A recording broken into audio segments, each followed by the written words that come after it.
अक्षय तृतीयेच्या पूर्वसंध्येला सुभाष रोडवर असलेल्या साई मोबाईल शॉपीमध्ये एक धाडसी चोरी झाली होती आणि या चोरीमध्ये 25 लाखाहून अधिक किमतीचे मोबाईल आणि काही रोख रक्कम चोरट्यांनी लांबवली होती।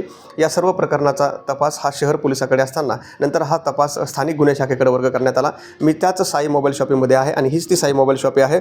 अतिशय बीड शहरातील गजबजलेल्या भागामध्ये म्हणजे सुभाष रोडवर ही मोबाईल शॉपी आहे आणि याच ठिकाणी अक्षय तृतीयेच्या पूर्वसंध्येला चोरट्यांनी याच दुकानामध्ये प्रवेश केला आणि लाखो रुपयांचे मोबाईल लंपास केले। या सर्व घटनेचा तपास स्थानिक गुन्हे शाखा करत असतानाच आता स्थानिक गुन्हे शाखेच्या पथकानं ठाण्यातून याच ही चोरी करणाऱ्या एका मुख्य आरोपीला अटक केलेली आहे। सुरुवातीला स्थानिक गुन्हे शाखेच्या पोलिसांनी या आरोपीचा शोध गुजरातमध्ये घेतला, मुंबईमध्ये घेतला।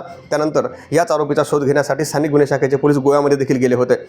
काही तांत्रिक तपास पूर्ण झाल्यानंतर हा आरोपी ठाण्यामध्ये असल्याची माहिती स्थानिक गुन्हे शाखेच्या पोलिसांनी मिळाली आणि त्यानंतर पोलिसांनी या आरोपीच्या मुसक्या आवळल्या।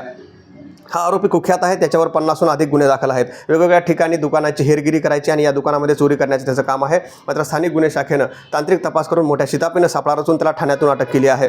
साई मोबाईल शॉपीमध्ये जेव्हा चोरी झाली तेव्हा बीडमधील काही व्यापाऱ्यांनी पोलिसांच्या कार्यक्षमतेवर प्रश्नचिन्ह उपस्थित केलं होतं। बीड शहरामध्ये व्यवसाय करायचा का नाही असा देखील प्रश्न उपस्थित झाला होता, कारण याच काळामध्ये 2 मोबाईल शॉप्या फुटल्याच्या घटना घडल्या होत्या।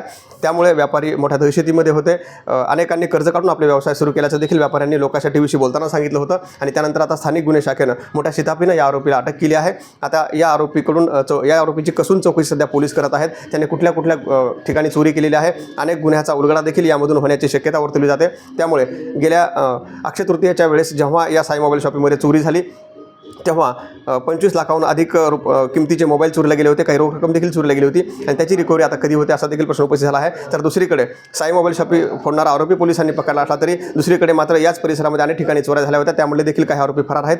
ते देखील पकडण्याचं आव्हान आता पोलिसांसमोर आहे। मात्र या मोठ्या धाडसी चोरी करणारा आरोपी स्थानिक गुन्हे शाखेनं पकडला। तांत्रिक तपास असेल किंवा वेगवेगळ्या तपासाच्या माध्यमातून या आरोपीला सध्या स्थानिक गुन्हे शाखेनं ठाण्यातून ताब्यात घेतला असून त्याची कसून चौकशी सुरू आहे। सहकारी camera Mukund same, Appasaheb Morkar, Lokasha TV, Beed.